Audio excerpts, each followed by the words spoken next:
되지. 선악과를 안 만들면 되지. 안 그래요? 어떻게 생각하십니까? 만들지 마시지. A한테 예를 들어요.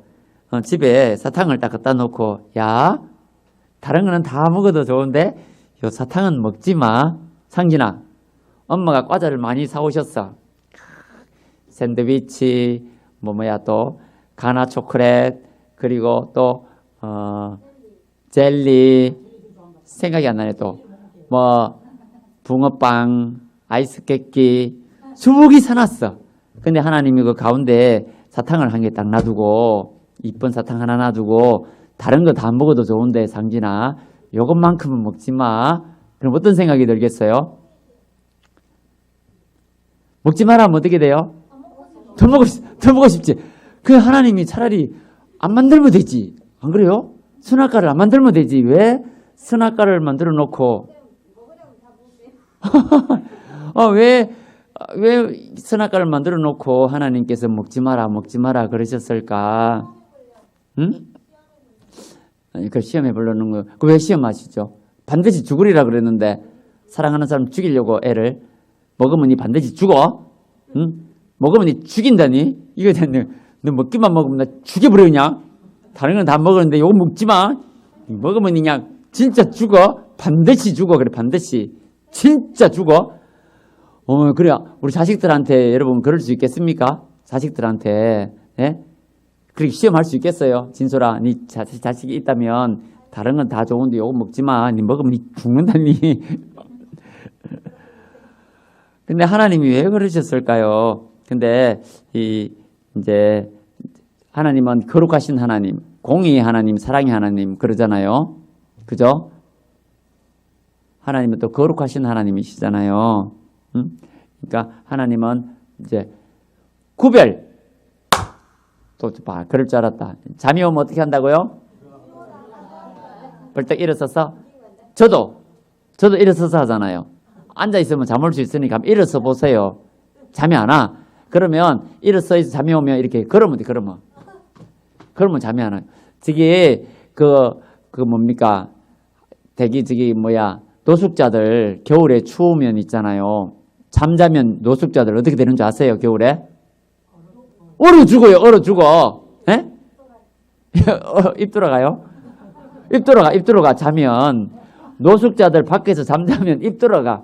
이제 더 추운 유럽 같은 데는 죽는다는 사람이 얼어서 죽는다네요. 그래서 안 죽기 위해서 어떻게 한다고요? 걷는데요.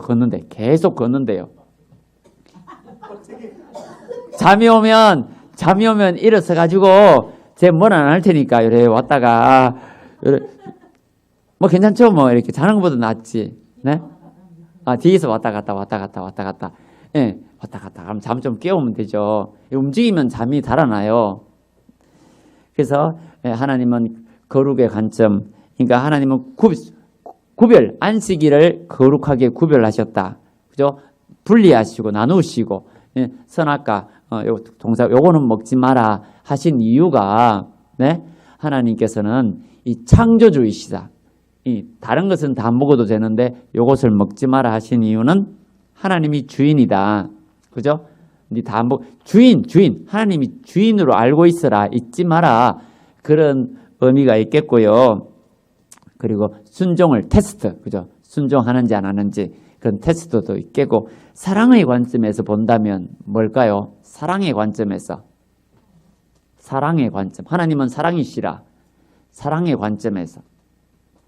그러니까 얼마나 사랑하시는지 하나님은 그 사랑하시니까 자유의지를 주셨잖아요. 로봇처럼 사랑받기를 원하시는 것이 아니라 너 나 사랑해? 예를 들어 사랑 안 하면 너 죽이네 너? 사랑할래 안 할래? 그냥 사랑 안 하면 그냥 무조건 사랑해? 그런 하나님이 아니시고 자발적으로 그죠? 하나님은 자발적으로 사랑하기를 원하셔서 선악과를 그죠? 이렇게 보면서 자발적으로 순종, 자유의지를 주셨다는 거잖아요. 자발적으로 순종하고 또 하나님을 자발적으로 하나님은 사랑받기를 사랑의 하나님이시니까. 그리고 그죠? 이해되시죠? 하나님은 사랑의 관점, 사랑의 하나님이시고 또 거룩한 하나님이시니까 그렇다고 볼 수가 있겠습니다. 그래서 인간이 죄를 지어서 구원계획을 하셨고 이번은 예수님을 바로 보내시면 되지 않았나. 이런 생각을 해봤습니다. 그 지구 역사가 몇 년이에요? 성경 역사가 4,000년. 4,000년. 그러니까 2,000년 전에 예수님 오셨다 하니까 지구 6,000년. 6,000년. 그러니까 4,000년은 예수님 올 때까지 4,000년. 그러니까 그 성경 역사가 4,000년에 예수님이 오셨잖아요. 네? 한 1,000년 좀 지나서 노아 홍수 있었고 또 한 1,000년쯤 지나서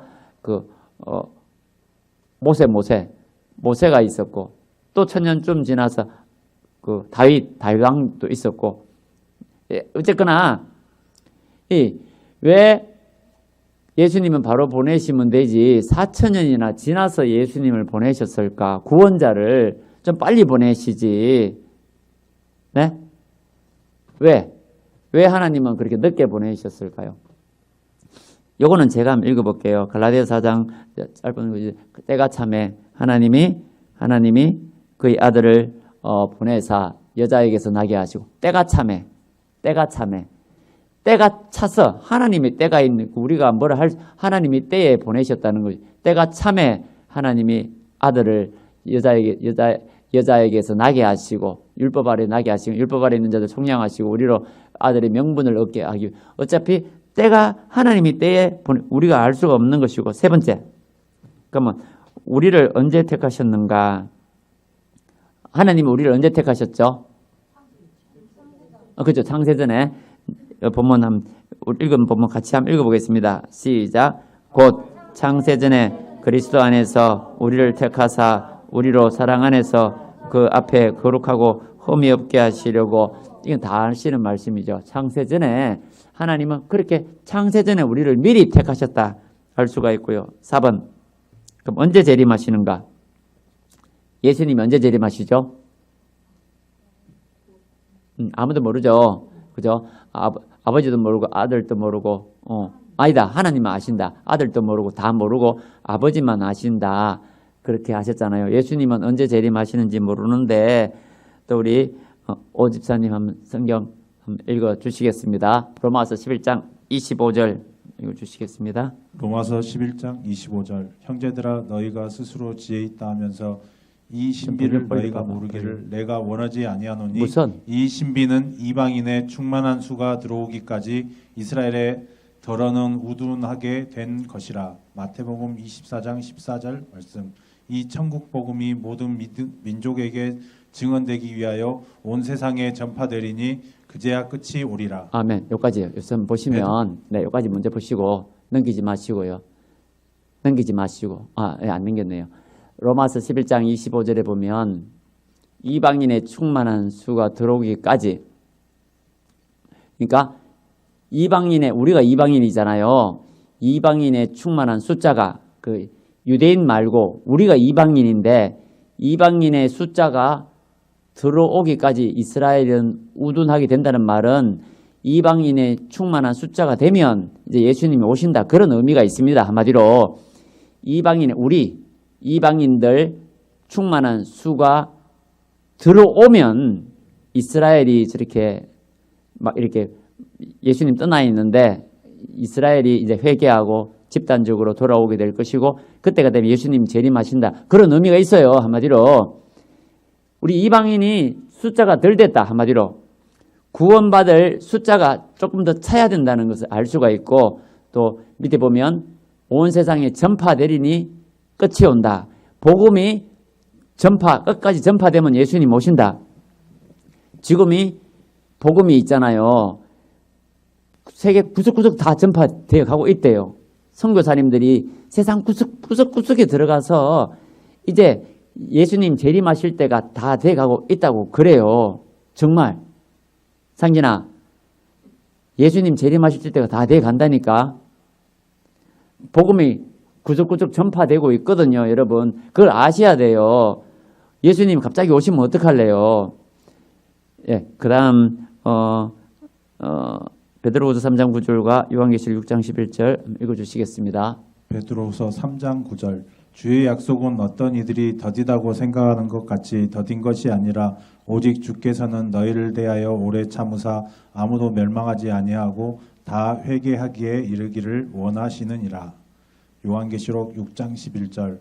아직 잠시 동안 쉬되 그들이 동무 종들과 형제들도 자기처럼 죽임을 당하여 그 수가 차기까지 하라 하시더라.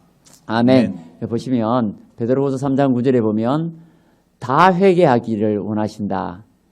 아무도 멸망하지 아니하고, 이 말씀은 100% 그런 말이 아니라 택함 받은 사람 아무도 멸망하지 아니하고 회개하기에 이르기를 원하시느니라.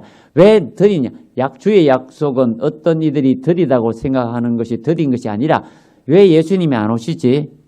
왜 안 오시지? 그런 사람이 있었다는 겁니다. 그러니까 베드로 사도가 하는 말이 아무도 멸망하지 아니하고 좀 오래 참으사, 주께서 참으사 다 회개하기에 이르기를, 택한 자들이 다 회개하고 돌아오기를 원하신다는 것이고, 계시록 6장 12절에 보면 그 수가 차기까지, 무슨 숫자예요?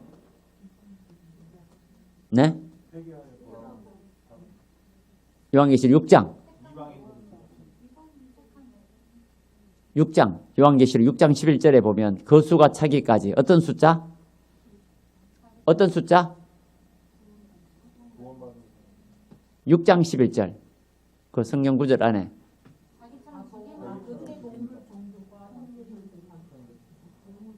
그 숫자가 어떤 숫자예요? 한마디로. 최봉래 입사님, 한마디로 병원에 가시기 전에 한마디 하시고. 두 자로 한다면 두 자. 세자. 뭐뭐자. 예수 믿다가 죽은 사람 뭐라 해요? 예, 맞아. 순교자, 순교자. 자기처럼 죽임을 당하여, 순교자. 그죠?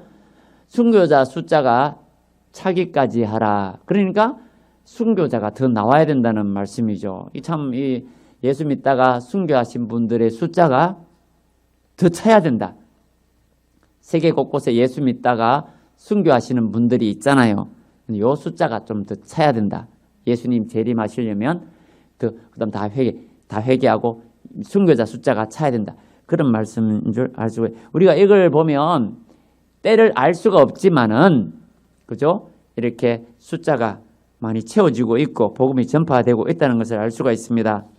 그 다음에 또 성경을 보다가 이렇게 어문이 생겨서 한번 질문을 정해봤습니다. 왜 야곱을 택하셨는가? 우리 형님이 장남이에요. 동생이 막내잖아요. 아버지가 막내를 장자처럼 생각하고 농사일을 시키고 너는 장자다. 이렇게 아버지가 동생을 가르쳤어요.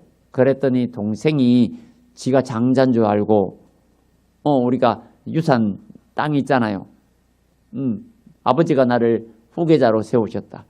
내가 어떻게 보면 장자다. 이 땅 다 내 거다. 이런 식으로. 막 그러고 있어요. 기가 막히더라고. 그런데 왜 하나님이, 안 보세요. 성경에 야곱의 형이 누구죠? 에서죠. 근데 하나님이 왜 장자인 에서를 택하지 아니하시고 하필이면 야곱을 택하셨을까? 질서의 하나님이시잖아요. 천지 만물을 창조하실 때에 질서를 세우셨거든요. 첫째 날, 둘째 날, 셋째 날. 첫째 날은 뭐예요? 빛. 둘째 날에는 궁창. 셋째 날에는 뭐예요? 셋째 날 묻히 드러나라. 다시 첫째 날에는 빛과 어둠. 둘째 날에는 궁창. 궁창 위에 물과 궁창 아래에 궁창을 만드시고, 셋째 날이 뭇하고 바다를 갈라지게 하셨고, 그 다음 넷째 날부터서는 첫째, 둘째, 셋째, 넷, 다섯 채우는 날.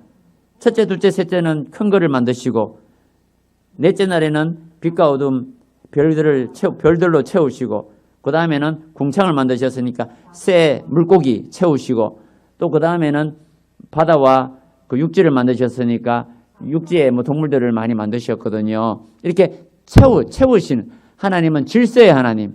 딱딱딱 이렇게 만드시고 채우시고, 이렇게 하나님은 질서의 하나님이세요.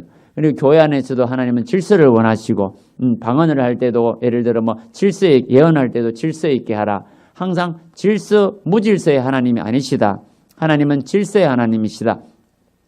그리고 우리도 질서로 살기를 원하는 거예요. 하나님은 딱 규칙적으로 일어날 때 일어나고 운동할 때 운동하고 이래야 되지. 그냥 하루는 일찍 잤다가 하루는 늦게 잤다가 한 번은 아침을 안 먹었다가 그 다음에는 아침을 먹었다가 막 이렇게 질서가 깨지면 몸의 건강도 깨어져요. 하나님은 질서의 하나님이시니까 딱딱 질서 있게, 또 군대는 아니지만 우리가 질서를 지키고 이렇게 할 때 제일 몸이 건강해져요. 딱 시간 맞춰서 밥 먹고 아침, 점심, 저녁 먹고 시간 맞춰서 잠을 자고 막 늦게 자고 일찍 자고 늦게 자고 패턴이 깨지면 몸에 병이 옵니다. 맞습니까? 정말 큰 무시할 게 아니에요. 하나님은 질서의 하나님이시거든요. 정말 질서가 중요합니다. 그런데 장자가 애선데 하나님이 장자를 세우셔야지. 장자를 안 세우시고 동생을 야곱을 택하시는 바람에 집안이 난리가 나버렸잖아요. 왜 하나님이 이러셨을까?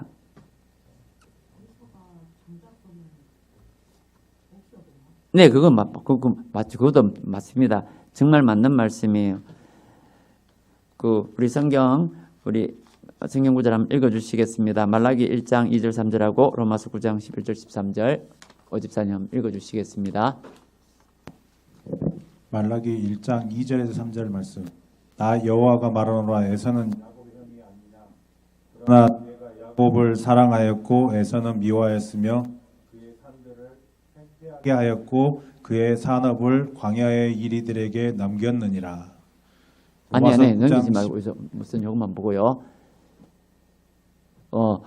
말라기에 보면 내가 야곱을 사랑하였고 에서를 미워하였다고 그랬습니다.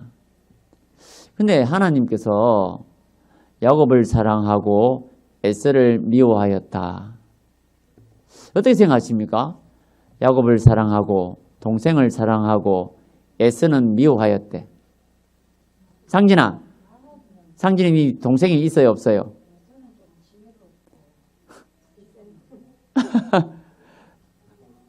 맞아요.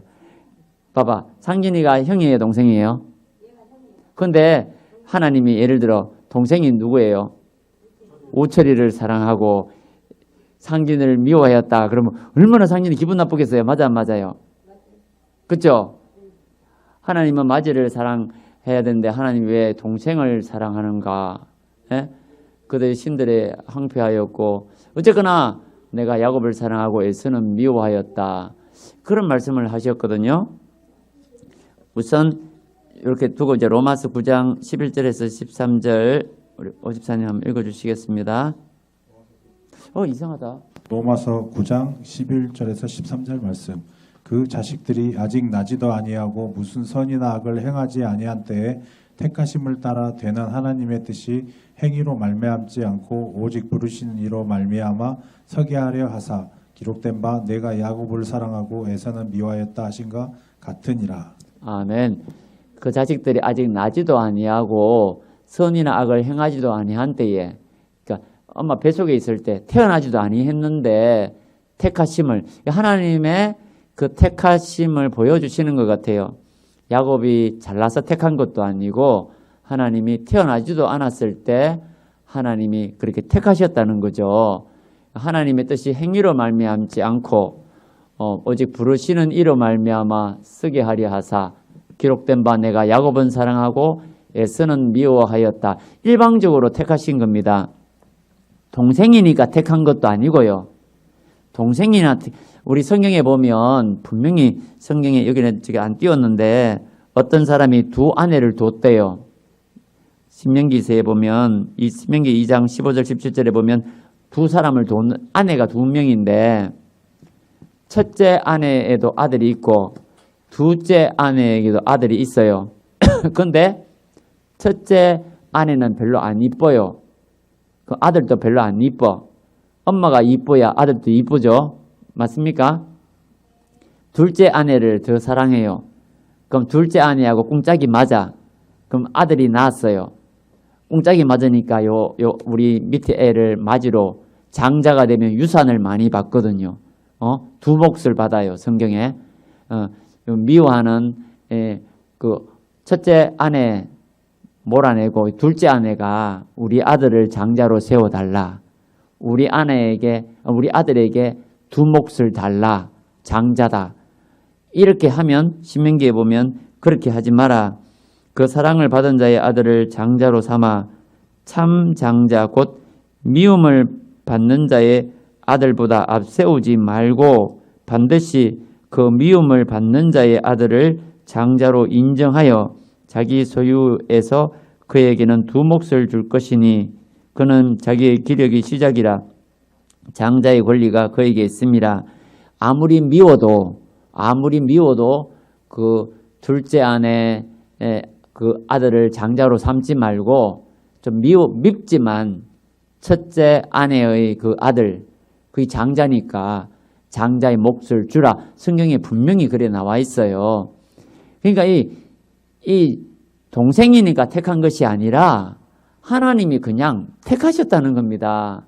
일방적으로 하나님이 우리 행위로 내가 잘나서 한마디로 내가 우리 최복래 집사님을 택한 것은 최복래 집사님이 예수님도 잘 믿고 착하게 살 줄로 믿고 택했다. 그런 것이 아니고 그냥 일방적으로 그냥 택하셨다는 겁니다. 잘나서 택한 것, 행위로 택한 것이 아니다. 아까 제가 한번 띄워보세요. 다시. 여기 보면 뭐죠? 행위로 말미암지 않고 행위로 어떤 행위를 보고 택한 것이 아니다. 일방적으로 택했다. 야곱을 택하신 것은 그냥 하나님의 일방적인 뜻인 것이지 뭐 동생이니까 택했다. 그런 것도 아니고 그런데 이제 결론적으로 보면 에서는 그 장자권을 무시했어요. 그죠? 업신여기고 팥죽 한 그릇에 팔아버리고 장자의 그 명분을 하시네요. 팔아버리고 그랬잖아요. 이제 거절을 해버렸거든요. 하나님의 택함 받지 못한 자이니까 또 그렇지 않을까 싶기도 합니다. 야곱은 막 죽으라고 그냥 장자의 그 명분을 빼앗으려고 야곱의 이름의 뜻이 뭐라고요? 어떻게 알았지? 뒤꿈치를 잡은 자. 사기꾼이란 뜻이 있어요. 뒤꿈치를 잡은 자. 사기꾼. 형 뒤꿈치를 잡고 태어났어요. 뱃속에서 아기가 나오는데 형이 나와요. 그럼 동생이 발 뒤꿈치를 잡고 내가 먼저 나갈래. 그러다가 나왔다는 겁니다. 내가 먼저 나올래. 뒤꿈치를 잡았다 해서 야곱이거든요. 그런데 하나님은 이래 뒤꿈치를 잡고 늘어지고 기어코 내가 복 받을래. 이름도 복내야. 내가 복 받을래. 복을 받고야만이라. 이런 사람을 하나님이 좋아하신다는 겁니다. 천국은 침노하는 자의 것이다. 어떻게 보면 세상적으로 보면 좀 사기꾼 같고 야곱이 얼마나 사기꾼이에요. 사기꾼 같고 형도 속여갖고 그랬잖아요. 복 받으려고. 그렇게 하다가 형이 나중에 400명 데리고 칼 들고 죽이려고 오니까 어떻게 했습니까? 도망갔다가 돌아올 때 형이 돌아온다는 소문을 듣고 형이 400명 칼 차고 죽인다고. 그죠? 그러다가 그 다음 마지막에 어떻게 했습니까? 본인이 어떻게 했어요? 누구한테? 먼저 하나님께는 어떻게 했습니까? 하나님께 먼저 야복강 앞에서 어떻게 했어요? 야복강에서 맞죠? 천사하고 씨름했잖아요. 천사 다 보내놓고 그래도 불안해. 이제 형이 오고 막 너무 불안하니까 이제 천사가 나타나가지고 씨름을 하는데 천사가 뭐를 부러뜨렸다고요? 갈비뼈를 아담 갈비뼈를 빼셨고 야곱은 엉덩이뼈, 그죠? 고관절, 환도뼈니까 고관절을 그냥 부러뜨려 버렸네요. 얼마나 아팠겠습니까? 두 다리를 저 한쪽 다리가 아니라 두 다리를 줄도록 얼마나 그런 것도 있을 거예요 아마. 그래 야곱을 이제 형을 만나는데 꾸벅 졸면서 꾸벅 아파갖고 엎드려 했는 말이 주여라고 그래. 주님 주여 이렇게 형한테 주여라고 그래 불렀거든요. 그러니까 무릎을 꿇고 형한테 그렇게 고개를 숙였습니다. 형이 용서를 했잖아요. 그런 걸 보면 우리 형이 그래요. 형이 요 성경 구절을 좋아해요. 딱 요 구절을 얼마나 좋아하는지 몰라요. 이 동생이 야곱이 결국은 형한테 형의 장자권, 형이 장자니까 그 앞에 무릎을 쥐어하고 굽혔다. 가정의 질서가 중요하다. 야곱이 형한테 용서를 빌고 그랬지 않느냐. 이제 그러고 있어요. 모르겠어요. 어째 형은 이 성경 구절을 좋아해요. 어쨌거나 이 야곱이 하나님이 택하시고 그러니까 복받을 짓을 야곱을 했는데 하나님은 이 야곱처럼 의외로 어떤 사기꾼 같고 어떻게 보면 세상적으로 보면 사기꾼 같고 그렇잖아요. 그런데 하나님만 바라보고 복받기 위해서 이렇게 간절하게 매달리고 이런 사람을 하나님은 또 의외로 사랑하십니다. 다 그냥 부족은 내 장자권 다 니해라. 나는 복 안 받아도 된다. 뭐 이런 사람보다는 나 죽으라고 복 받아야 되겠다. 진술아. 길을 쓰고 나는 하나님 나를 좀 사랑해 주시고 내 병도 좀 고쳐 주시고 하나님 나 좀 사랑해 주세요. 간절하게 매달리는 사람을 하나님은 사랑하십니다. 그리고 또 마지막 성경 구절인데 한번 읽어주시겠습니다. 히브리서 12장 23절과 갈라디아서 4장 7절입니다. 히브리서 12장 23절 하늘에 기록된 장자들의 모임과 교회와 만민의 심판자이신 하나님과 및 온전하게 된 의인의 영들과 갈라디아서 4장 7절 그러므로 네가 이 이후로는 종이 아니요 아들이니 아들이면 하나님으로 말미암아 유업을 받을 자니라. 아멘. 여기 보시면 장자 이야기가 나옵니다. 히브리서 12장 23절에 보면 하늘에 기록된 장자들의 모임, 하늘에 기록된 장자들의 모임과 교회와 그 다음에 만민의 심판자이신 하나님과 자, 장자들의 모임, 교회, 그 다음에 하나님, 또 온전하게 된 의인의 영 이 나오는데요. 장자들의 모임과 교회는 같다고 볼 수 있고 그러면 하나님이 나오고 심판자 하나님, 마지막에는 의인의 영, 온전하게 된 의인의 영. 이거는 옛날에 구약시대 성도라고 볼 수가 있겠고요.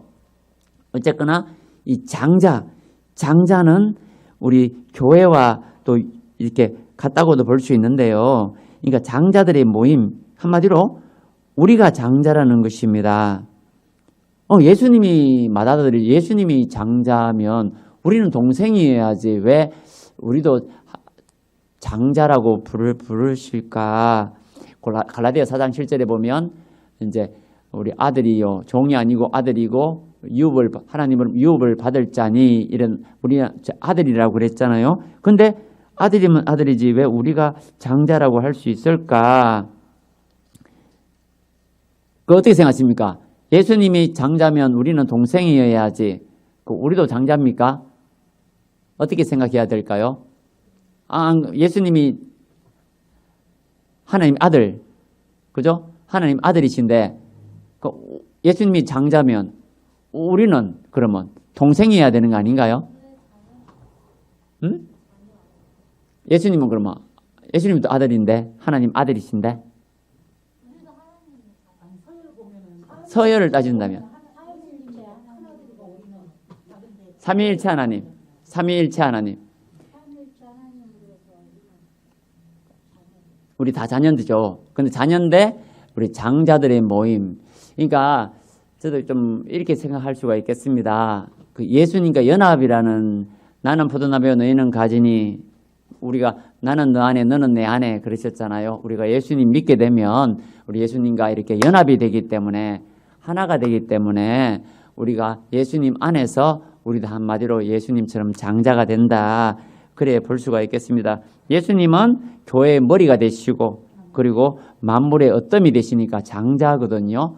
근데 우리도 한마디로 장자, 우리가 영적인 장자다. 똑같이 목사는 형님이고 나는 여러분 동생이고 그런 것이 아니고 천국 가면 다 장자다. 왕같은 제사장이다.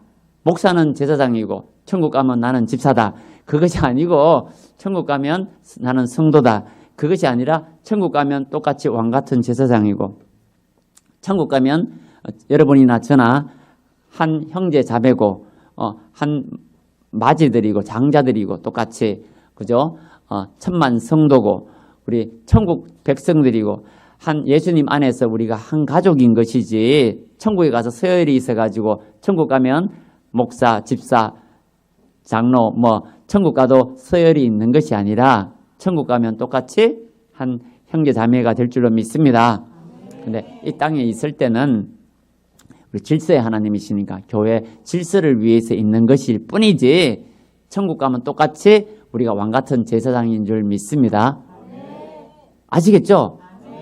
나는 천국 가도 나는 집 사고 뭐 이렇게 그것이 성도고 그것이 아니라 천국 가면 똑같이 왕 같은 제사장이 될 줄로 믿습니다. 기도하겠습니다. 하나님 아버지 감사를 드립니다. 우리가 이 땅에 살아있을 때는 우리가 교회 안에서 한 직분을 섬기고 봉사하고 하지만 천국 가면 다 예수님과 연합하여서 예수님과 함께 맏아들이 다 될 줄로 믿습니다. 왕 같은 제사장들이 다 될 줄로 믿습니다. 그러나 또 천국에는 상급이 있다고 하셨사오니 우리가 이 땅에 있을 때에 열심히 믿음 생활하여서 귀한 상급 받게 하옵소서. 예수님 이름으로 기도드립니다. 아멘.